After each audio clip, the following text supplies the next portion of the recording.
हाय दोस्तों, आप सभी को मेरा नमस्ते। दोस्तों, आज हम पढ़ेंगे दूसरा पाठ। विद्यापति है, फर्स्ट ईयर का बीए प्रथम वर्ष का हिंदी साहित्य का दूसरा पाठ है विद्यापति का, वो अपन पढ़ेंगे। तो दोस्तों, विद्यापति में नए सिलेबस में कुछ भी चेंज नहीं हुआ है। पूरा पाठ पहले का पहला है। और पहला पार्ट ढोला मारद हुआ था, जो अपन लोगों ने कंप्लीट कर लिया था। थोड़ा सा अपने विद्यापति के बारे में देख लेते हैं। विद्यापति जो है वो आ- आदिकाल और भक्तिकाल का संधि कवि कहा जाता है। इनको इनको मैथिल कोकिल के नाम से जाना जाता है। इनकी जो रचनाएं हैं वो कीर्ति लता है, कीर्ति पताका है, विद्यापति पदावली है। बहुत ही प्रसिद्ध रचनाएं हैं इनकी। ये राजा कीर्ति सिंह और राजा शिव सिंह के दरबार में कार्य करते थे, वहाँ पर रहते थे। और हिंदी साहित्य में ये माना जाता है कि सबसे पहले जो कर्सन भक्ति से संबंधित जो पद लिखे थे वो इन्होंने ही लिखे थे और किसी ने नहीं लिखे थे। मतलब कर्सन के बारे में लिखने की जो सबसे पहली शुरुआत है वो विद्यापति के द्वारा ही मानी जाती है। ये कर्सन के परम भक्त कवि थे। और इनको है ना मैथिली जो भाषा है उसका जयदेव भी कहा जाता है। और तो क्या, ये जयदेव जयदेव क्यों कहा जाता है इनको, क्योंकि जयदेव की जो गीत गोविंद थी उससे ये बहुत ज़्यादा प्रभावित थे। और बहुत से ग्रंथ इन्होंने लिखे हैं। तो आज अपन जो आपके सिलेबस में जो पद दे रखे हैं उनका अर्थ देखेंगे। देखिए दोस्तों, ये है वंशी माधुरी। तो वंशी माधुरी जो चैप्टर का नाम है इनकी किताब में, उन्हीं से आपके जो पद हैं ये पद आए हैं। ये 5 पद हैं आपके सिलेबस में। तो देखिए, नंदक नंदन कदमेरी तरु तरे, धीरे धीरे टरली बोलाव, समय संकेत निकेतन बैसल, बेरी बेरी बोली पठाव, सामरी तोरा लागी अनोख ने विकल मुरारी, जमुनाक तीर उपवन उद्वेगल, फिरी फिरी ततई निहारी, गोरस बिके निके अभय ते जायते, जनी जनी पूछ बनवारी, तोहे मति मान सुमति मधुसूदन, वचन सुनह किचु मोरा, बनई विद्यापति सुन ब्रजोवती वंदय नंद किशोरा। तो दोस्तों, ये जो पद है आपको प्रसंग करना है, उसमें क्या करना है, प्रस्तुत जो अवतरण है विद्यापति के द्वारा रचित है। इसमें जो विद्यापति है वो श्री कृष्ण की व्याकुलता का उल्लेख कर रहे हैं। क्यों? क्योंकि राधा के आने की प्रतीक्षा कर रहे हैं। और राधा अभी नहीं रही है। इसी समय पे राधा और वो दोनों मिलते थे, वो राधा की प्रतीक्षा कर रहे हैं बैठे बैठे, राधा नहीं आई है। तो वो बड़े व्याकुल हो रहे हैं राधा के लिए। और इन इस व्याकुलता को है ना, राधा की जो सखी है, कृष्ण की जो दूतिका है, वो देख लेती है। और वो जाके श्री कृष्ण को इसकी जो मनोव्यथा है वो उसको बता रही है। दोस्तों, समझ में आ रहा होगा क्या है इसमें, कि एक सहेली, श्री कृष्ण और राधा मिलते थे दोनों ब्रज प्रदेश में। और वहाँ पे श्री कृष्ण आए नहीं हैं, वो सॉरी श्री कृष्ण आ चुके हैं और राधा नहीं आई है एक दिन। और श्री कृष्ण राधा को बार बार रास्ते की तरफ उठ उठ के देखते हैं कि वो नहीं आई। अपन देखते हैं भाई, अपनी कोई फ्रेंड आने वाली होती है, वो 10 बजे का टाइम देती है, नहीं आती, 11 बजे 12 बजे, बड़े बेचैन हो जाते हैं अपन। वही मना स्थिति यहाँ पर श्री कृष्ण की हो रही थी। अब श्री कृष्ण उस वक्त है ना राधा का इंतजार करते थे। इसीलिए आज कलयुग में ना हर लड़का लड़की अब एक दूसरे का इंतजार करते हैं। तो ये वहीं से रीत चलाई हुई है, वहां से श्री कृष्ण नहीं करते तो आज ये रीत नहीं चली आती। ये दोस्तों मजाक की बात है। अब देखिए, नंदक नंदन कदम बेरी तरुतरे। नंदक नंदन, नंदक, नंदक का मतलब नंद बाबा का, नंदन कौन, पुत्र, कदम्ब, कदम के तरु, कदम के तरु मतलब कदम के पेड़ के नीचे, धीरे धीरे टरली बुलाओ। धीरे धीरे जो है वो यहाँ पर मुरली आएगा, मुरली बजा रहे हैं।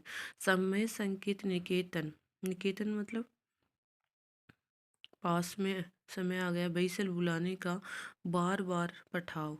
सामरी तोरा लागी अनुखने विकल मुरारी। सामरी का मतलब सांवले रंग की, अनुखने व्याकुल हो रहे, अनुखने तेरे लिए, विकल का मतलब व्याकुल हो रहे हैं, मुरारी का मतलब श्री कृष्ण। तो एक बार इन कठिन शब्दों के अर्थ आप लिखा करो। सबसे पहले पद लिखा करो, फिर इनके अर्थ लिखा, वो कठिन शब्द है उनके अर्थ लिखा करो। जमुना तीर उपवन उद्वेगल। जमुना मतलब यमुना, तीर किनारे पे, उपवन यमुना नदी के किनारे पर जो बगीचा है, उद्वेगल वहाँ पर बड़े बेचैन हो रहे हैं। फिरी फिरी ततही निहारी, बार बार तुम्हारे रास्ते की ओर निहार रहे हैं। गोरस गाय का घी बिके, गाय का घी बेचने जा रही जो नवयुवती हैं उनसे वनवारी का मतलब श्री कृष्ण तोहे मति मान सुमति मधुसूदन वचन सुने किछु मुरादे के कठिन शब्द बता दिए हैं। यहाँ पे देशती क्या है कि प्रस्तुत देखिए प्रसंग करना है तो प्रस्तुत अवतरण विद्यापति द्वारा रचित है और इसमें श्री कृष्ण निर्धारित समय पर निश्चित स्थान पर बैठकर राधा के आने का इंतजार कर रहे हैं। राधा नहीं आई है तो श्री कृष्ण व्याकुल हो रहे हैं। श्री कृष्ण की इस मनोस्थिति को एक सहेली, राधा की सहेली देख लेती है और वो राधा को जाकर उसकी उनकी जो मनोव्यथा है उसको बता रही है। तो कह रहे हैं विद्यापति यहाँ पे कह रही है कि वो सहेली कह रही है कि नंदक नंदन कदम्बेरी तरु तरे धीरे धीरे टरली बोलाव कि हे राधा, नंद बाबा का पुत्र, नंदक का मतलब नंद बाबा का, नंदन का मतलब पुत्र, कि नंद बाबा का पुत्र कदम तरु तरे कदम के पेड़ के नीचे खड़े होकर धीरे धीरे मुरली बोला, मुरली बजा रहे हैं कि हे राधा, श्री कृष्ण तुम्हारा कदम के पेड़ के नीचे खड़े होकर इंतजार कर रहे हैं और वे धीरे धीरे मुरली बजाते हैं ताकि तुम मुरली की आवाज़ सुनकर उनके पास चले जाओ। अर्थात वो जो मुरली है वो इसलिए बजा रहे हैं कि ताकि तू मेरा आवाज़ सुन के मेरे पास आ जाए।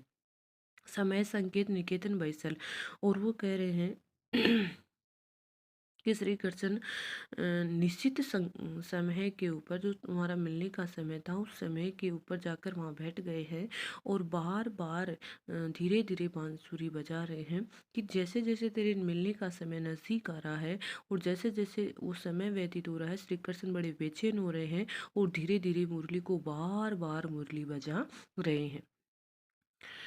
सामरी तूरा लागी, हे सांवले रंग की नायिका राधा, अनूख ने विकल मुरत, तुम्हारे लिए जो श्री कृष्ण है वो बड़े व्याकुल हो रहे हैं कि हे श्यामा, हे श्याम वर्ण की राधा, श्री कृष्ण तुम्हारे लिए अत्यधिक दुखी हो रहे हैं।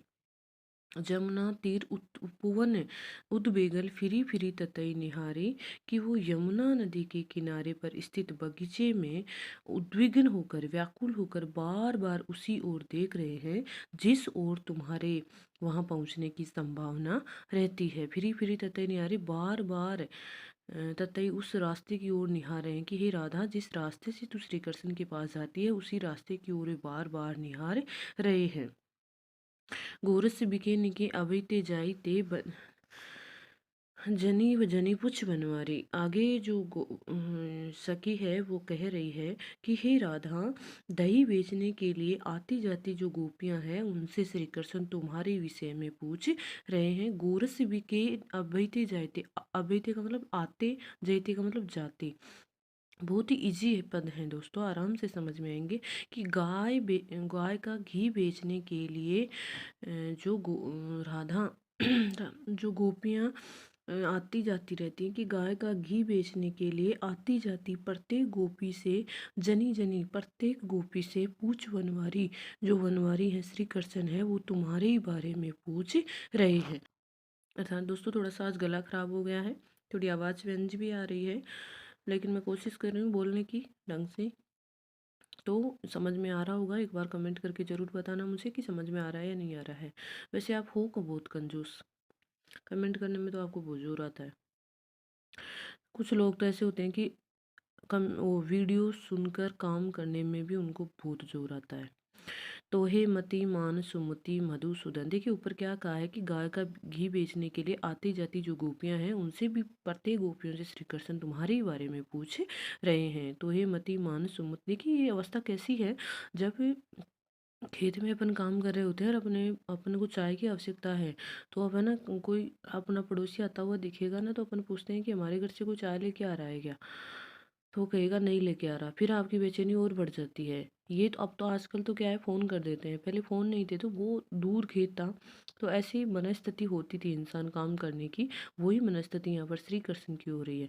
और ज़्यादा बताऊँ तो एक कैफे में मान लो एक लड़का लड़की आपस में मिलने के लिए टाइम देते हैं, लड़का पहुंच जाता है या लड़की पहुंच जाती है पहले, तो फिर वो दूसरा वाला नहीं आता है, तो उसकी जो मनोस्थिति होती है ना, सेम यहाँ पर किसकी हो रही है, श्री कृष्ण की हो रही है।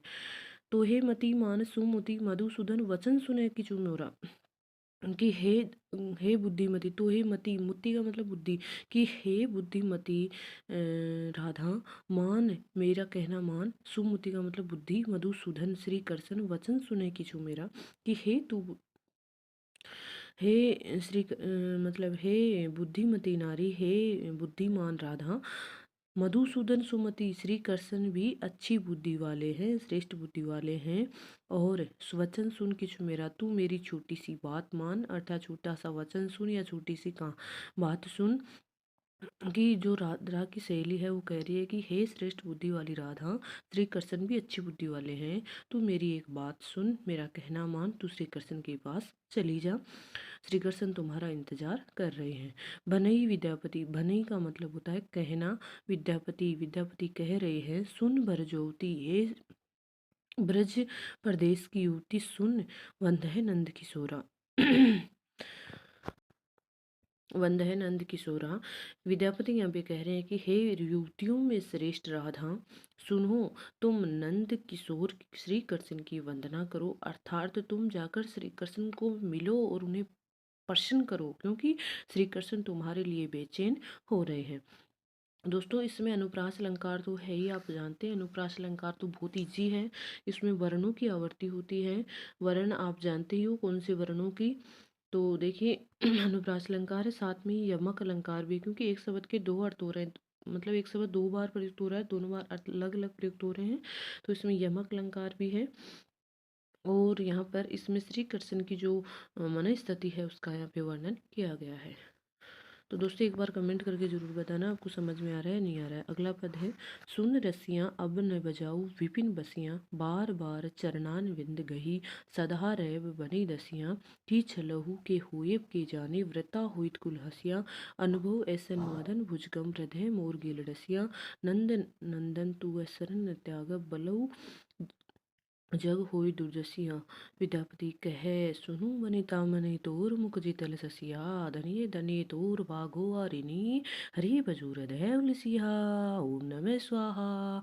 तो दोस्तों देखिए इसमें क्या है, अब देखिए पहले ऊपर श्री कृष्ण राधा के लिए बेचैन थे ना, राधा आई नहीं है, अब राधा आ चुकी है और श्री कृष्ण जी कह रही है क्या, कि ऐसे बांसुरी मत बजाया करो, आप बांसुरी बजाते हो ना तो सबको पता चल जाएगा कि ये रात आप बांसुरी बजाते हो और मैं आपसे मिलने के लिए पहुंच जाती हूँ, सीधा सीधा अर्थ बता रही हूँ एक बार।